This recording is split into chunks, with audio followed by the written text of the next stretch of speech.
Hey there, fellow Rangers. I'm here for our first of our series of Silver Age deck techs for Team Tempo. I'm going to be talking about Azalea today.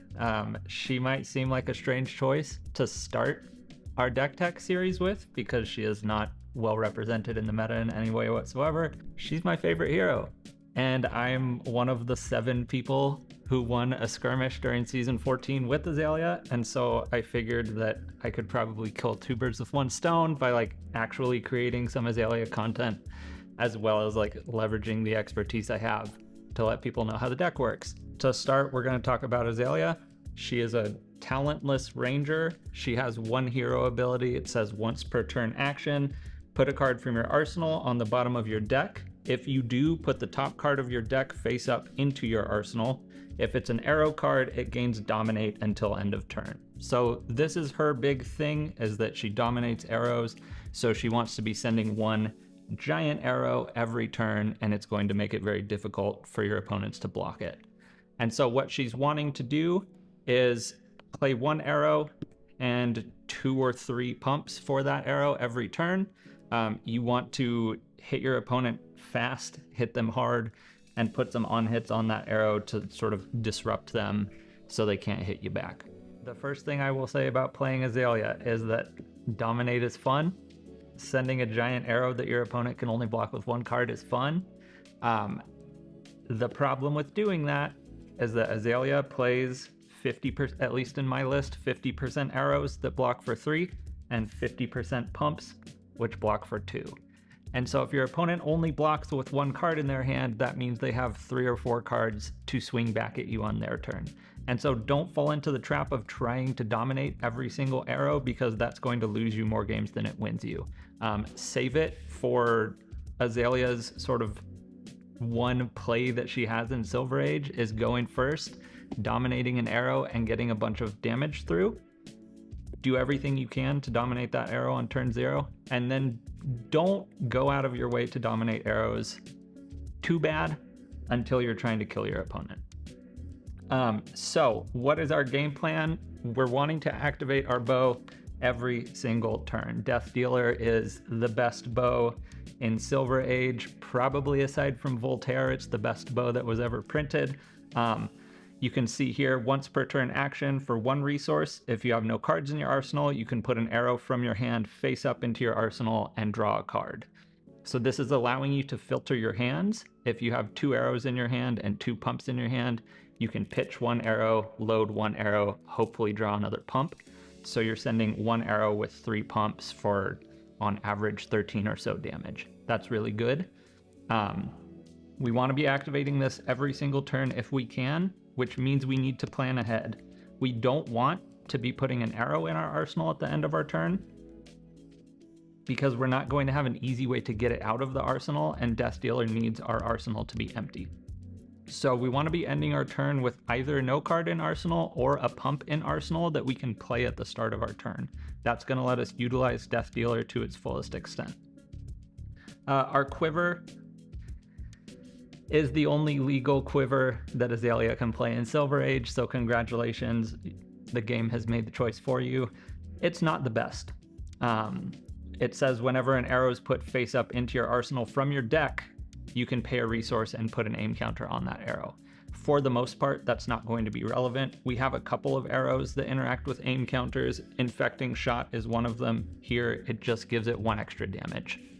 So it's basically never worth pitching a card to activate Crow's Nest. If you have an extra floating resource that you're not going to use, go ahead. It's 1 extra point of damage, and in a 20 life format, 1 point of damage is a lot.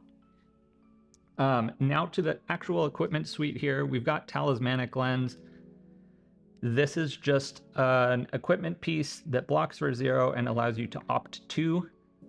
This allows you to set up Dominate arrows and Death Dealer activations, right? This is, you want to turn your Talismanic Lens turn into a power turn by putting a pump on top and an arrow underneath it.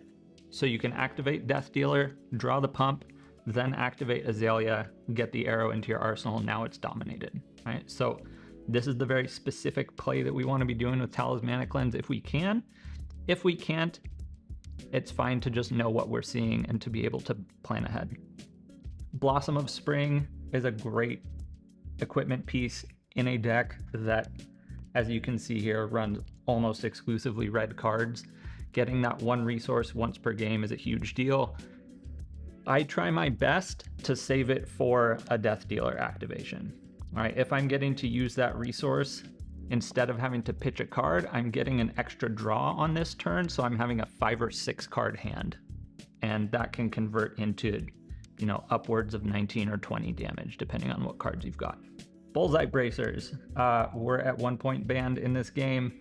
They're very good. They have Arcane Barrier on them, but what they're really here for is the activated ability. You can destroy them, and if your arsenal is empty, you can put an arrow into your arsenal and give it +1 until end of turn. This is just a good escape button if you don't have a way to get an arrow into your arsenal. There's one particular combination with this card that I'll talk about in a second that is my favorite thing to do with it. And then Bolton Boots, they're here. They came out in Compendium of Wraith. They have an attack reaction that gives an arrow go again for 1 resource, but the way that I have used them almost exclusively in this deck is they are Battle Worn 1. That 1 extra point of block is mostly what they're there for. Again, in a redline deck like this, the 1 resource to give an arrow go again is a pretty hefty ask. We're not trying to send 2 or 3 arrows per turn, we're trying to send 1. And so go again's not going to be relevant often, but if you draw 4 arrows, you can use the Bolton Boots to try and fix that hand. Okay, that's the equipment suite. Moving on to arrows. I'm going to talk about 0 cost arrows that are in my main board, then my 1 cost arrow that I run. My sideboard is exclusively arrows. So my main board doesn't run my full 20 arrows. It does run my full 20 pumps. So the first arrows are going to immediately contradict something I've been talking about, which is that I want to send 1 giant arrow per turn. Bolton Shot is not that arrow. It wants to have power greater than base. That will give it go again, and that will allow you to reload your arsenal on hit. This is a sort of juke card in this deck. I want to be able to make my opponent make a mistake with this card, right? If I have my red Bolton Shot, for instance, I play a Lace with Bloodrot, I play red Bolton Shot, it now has 7 power and a Bloodrot Pox coming at my opponent. 7 is obviously a breakpoint, it's difficult to block, right? So I'm asking them to either take the Bloodrot, the 7 damage, and let me reload, or give me 3 cards to cover that up. And I've come out 1 card in advantage there, right? They blocked 3 to my 2 cards, and I still have 2 cards in my hand, right? So this is Bolton Shot, both red and yellow are here to just give your opponent the opportunity to make a mistake. Yellow Bolton Shot in particular is one of my favorite things to do in this deck. Destroy Bullseye Bracers to give it +1 and just fire it. So this is a 4 damage, 0 cost arrow with go again that reloads on hit. Your opponent can't cover it up with 1 card.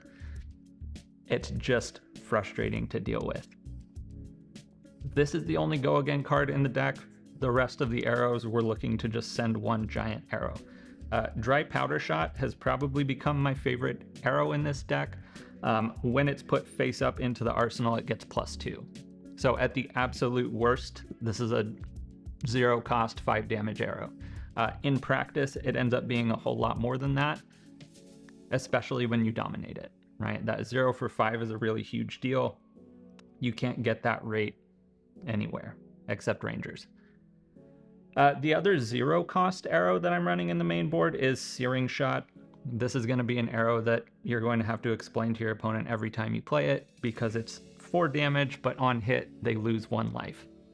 So it is, again, just like Dry Powder Shot, effectively a 0 cost 5 power arrow, but it requires a little bit of maneuvering to get there.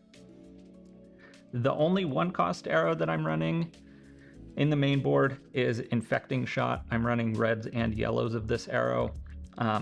It's just a very good card. I don't like to have to spend resources on my arrows, but 1 resource for effectively 7 damage is really good. For Azalea, the on-hit of the Bloodrot Pox is really good. The potential upside of getting the +1 with the aim counter from your quiver also can make this an effective 1 cost or 2 cost for 8 damage. That's really good. This is my main board of arrows. I'm never changing these. These are good into anybody. There's never really a situation where I'm upset to see any of them. Now for the pumps. I run the full 20 pumps in the main board. I'm very rarely upset to see any of these. I'm very rarely not playing them. These are effectively all of the playable pumps in the format, which is why I don't have any in my sideboard. There's arguably 2 pumps in the entire format that you could be playing that I'm not playing. I'm not particularly fond of either of them. I'll discuss one of them at the end because I know some people will be upset with me for my opinion. My favorite pumps are these 3 right here, the Lace cards. Lace with Bloodrot, Lace with Inertia, Lace with Frailty. They are all 0 cost, +3 damage on your next arrow, and hit your opponent with one of the 3 plague cards, I guess, right? A Bloodrot Pox, an Inertia, or a Frailty, right? You give your opponent this disruption, and you get the extra damage. They're my favorite pumps. There's not much else to say about them, right? Lace with Bloodrot in particular, the Bloodrot does 2 damage, the pump does 3 damage. It's a 0 for 5, incredible. Into decks like Kadachi Zyra, maybe when Ira comes back, this Lace with Frailty is huge because that Frailty turns off her daggers effectively. And into anybody who wants to be arsenaling, especially somebody like, Bravo star of the show, or Briar, who would really like to send that 5-card hand at you. Inertia is going to take that opportunity away from them. They're all just solid on hits that also give us a +3. The next category of pumps that I have here are the pumps that allow me to look at the top card of my deck, right? This synergizes with Azalea particularly well, of course, because she is taking the top card of her deck and putting it into her arsenal. And if it's an arrow, it gets Dominate. So I really want that to be an arrow when it's time to finish out the game. So read the glide path. I'm running the reds and the yellows of this card. It gives my next arrow +3 or +2, and it lets me opt 1, right? So I can look at the top card of my deck. If I don't like it, I can put it onto the bottom. That's really nice. That deck filtering is really nice to have. The other one is Scout the Periphery. That gives my next card from Arsenal +3. It doesn't have to be an arrow, but it only allows you to look at the top card of your deck. It doesn't allow you to bottom it if you don't like it. And so you always want to be, if you have multiple of these, you always want to conclude with Scout the Periphery, because you don't get that filtering in the way that you get with Read the Glide Path or with your headpiece, Talismanic Lens. Next category of pumps are the reloaders. We've got Call in the Big Guns. Next arrow gets +3, and I can put an arrow face up into my arsenal and take aim. My next ranger attack action gets +3, and I get to reload. Call in the Big Guns is fine. It synergizes extremely well with Dry Powder Shot because Dry Powder Shot gets the bonus damage when it's loaded face up. So if you have these 2 cards, this is a 2-card 8. That's really good for 0 resources. Take Aim, however, is sneakily far better than Call in the Big Guns because of the wording of Reload. Reload says if you have no cards in your arsenal, you may put a card from your hand face down into your arsenal. So unlike Call in the Big Guns, Take Aim doesn't need you to put an arrow into your arsenal. And what this means for us is that if we draw 4 pumps, which, sorry, is going to happen, if you have Take Aim in hand, you can put a pump into your arsenal, activate Azalea, and hopefully get an arrow off the top of your deck to save your turn. Because if you have 4 pumps in your hand and no arrow, you've time walked yourself, right? Your turn's over. So this allows you to sometimes get out of those sticky situations. And then our last 2 pumps, like I said, are just sort of the last 2 playable pumps in the format. Release the Tension, admittedly, is very good, right? No defense reactions from Arsenal, as well as +3 damage. Defense reactions from Arsenal are the bane of Azalea's existence, right? The text of Dominate says you can only defend with 1 card from hand. And so if I'm playing an Oldhim and he's got a defense reaction in his arsenal, he will block with 1 card from hand, he will defense react from arsenal, he will activate Oldhim to prevent 2. He can shut off my entire arrow, basically, right? So Release the Tension is a really, really important card into decks that are running defense reactions, because good opponents will know to arsenal that defense reaction into Azalea. Spellbane Trap is here because it is 3 damage. You don't want to be blocking as Azalea, generally speaking, and so the rest of the text of Spellbane Trap, which gives you a Spellbane Aegis, if you block and the defending hero has dealt arcane damage this turn, is very unlikely to happen. So it's just a +3 with a very, very, very niche upside. So this is the main deck. I'm now going to talk about the rest of the arrows. Like I said, my sideboard is only arrows, and these are all sort of very specific use cases that you're going to need to know your opponent to make the decision. All right, time to look at the sideboard. I lied earlier. My sideboard is not exclusively arrows. I do have 1 piece of equipment in it. It's the Null Rune boots. You don't technically need it, right? We're redline enough that you're not sideboarding equipment into Icelander or Blaze. This is for the Runeblade matchup. Bullseye Bracers does have Arcane Barrier on it, so you don't technically need the Null Rune boots. However, if Bullseye Bracers is your only Arcane Barrier, you cannot activate Bullseye Bracers because it destroys them. I have lost games to the man sitting behind the camera because I destroyed my Bullseye Bracers and did not have my Null Rune boots, and he killed me with the Sigil of Voltaris. Right? It was 1 point of arcane damage, and I destroyed my only Arcane Barrier. So if you're playing a Runeblade, it feels bad to have AB2. It's gonna save your life because you're gonna need to activate your Bullseyes at some point. As far as the rest of the sideboard, as you see, it's all arrows. For the most part, it is not quite silver bullet arrows, but it's specific use case arrows. When I sit across from my opponent, I look at these arrows and I ask which one's going to be the most disruptive.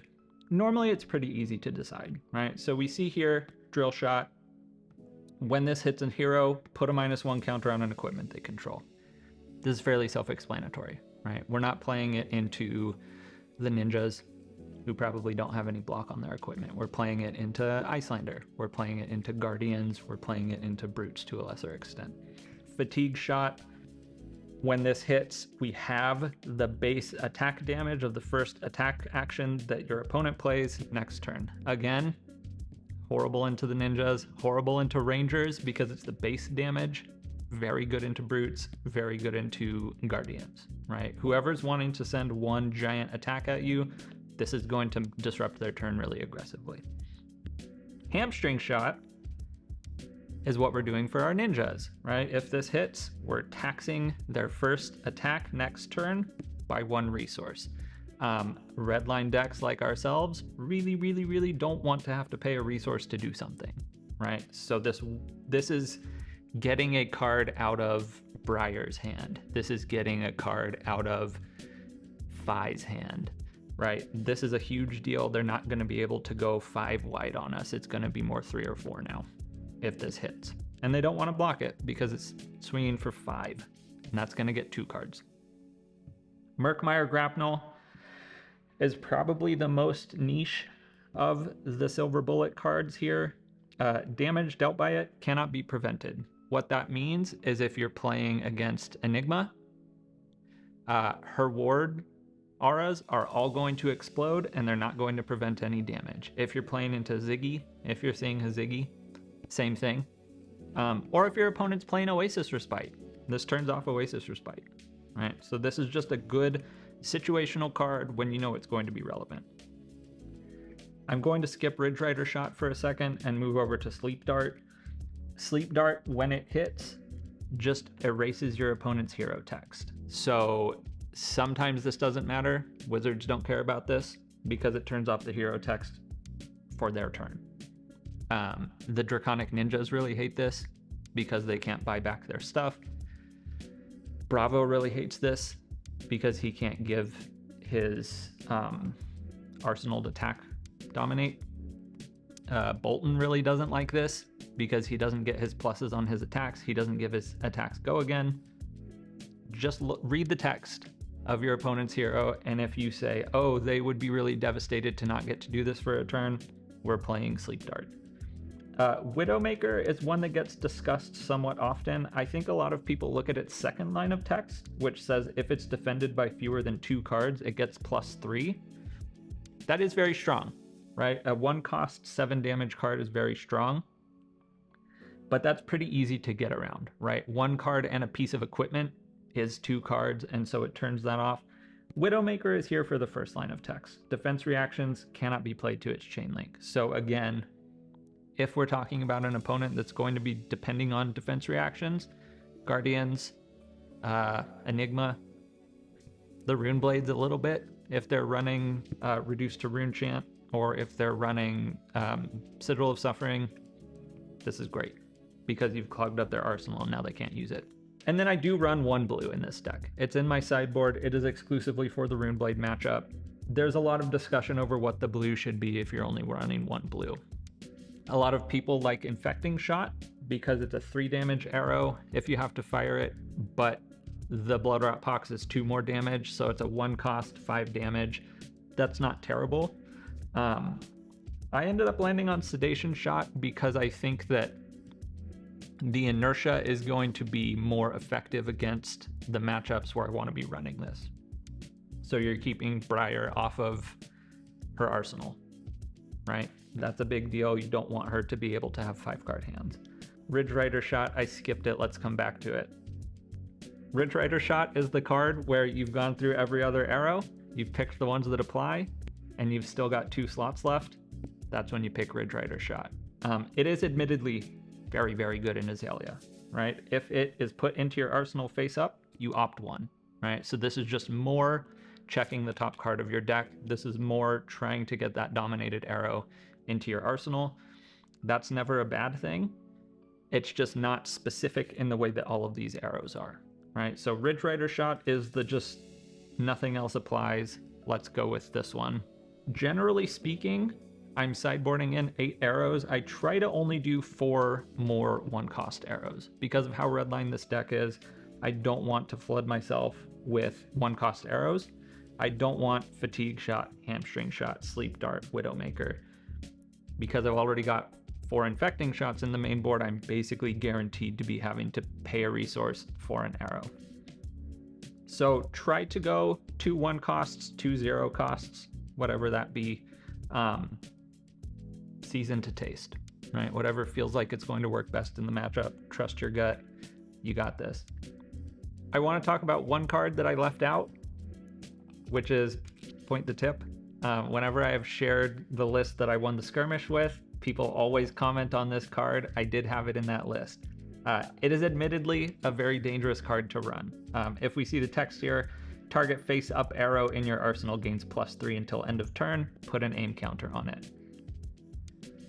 Why is that dangerous? Because if you flip Azalea blind without knowing what the top card of your deck is, and you put this into your arsenal, you have now skipped your turn. Because this says target face-up arrow in your arsenal. So if you don't have a face-up arrow in your arsenal, you cannot target it and you cannot play this card. It's risky, but the aim counter is an extra point of damage on Infecting Shot, on Sedation Shot, on Murkmire Grapnel. It's piercing on the Drill Shot. That can make a big difference, especially in a 20-life format like Silver Age, where that's 5% of your life for free. So be careful if you run it. It's a risky choice, but I'm generally speaking a risky player. I did blind Azalea flip into this in a match. Fortunately, it was a stack Florian, and so he wasn't able to punish me on the following turn. I did end up winning, but had it been basically any other deck, I would have lost. So be careful there. Final thing I want to discuss, which people are going to comment on as well, I assume, is there's no Ravenous Rabble here. I don't like it in this deck. I really don't like it in this deck. More often than not, it's a 0 for 4 with Go Again. And all of the pumps that I run are 0 for 3 with Go Again, basically. It doesn't help me get the on hits through. is the reason that I don't run it. It doesn't help my fatigue shot guarantee that it hits. It doesn't help my sleep dart guarantee that it hits. It's just damage. And my sort of philosophy with this deck is make a big arrow, make it annoying, guarantee that it hits, right? I want the annoying stuff to happen to my opponent, and damage is not annoying. Damage is just damage. All right, that's all I've got. Thank you so much for watching. Please let me know in the comments if you've got any questions. I'm always happy to talk about Azalea. She's my favorite hero in the game. She is the coolest hero in the game. And stay tuned for the next one.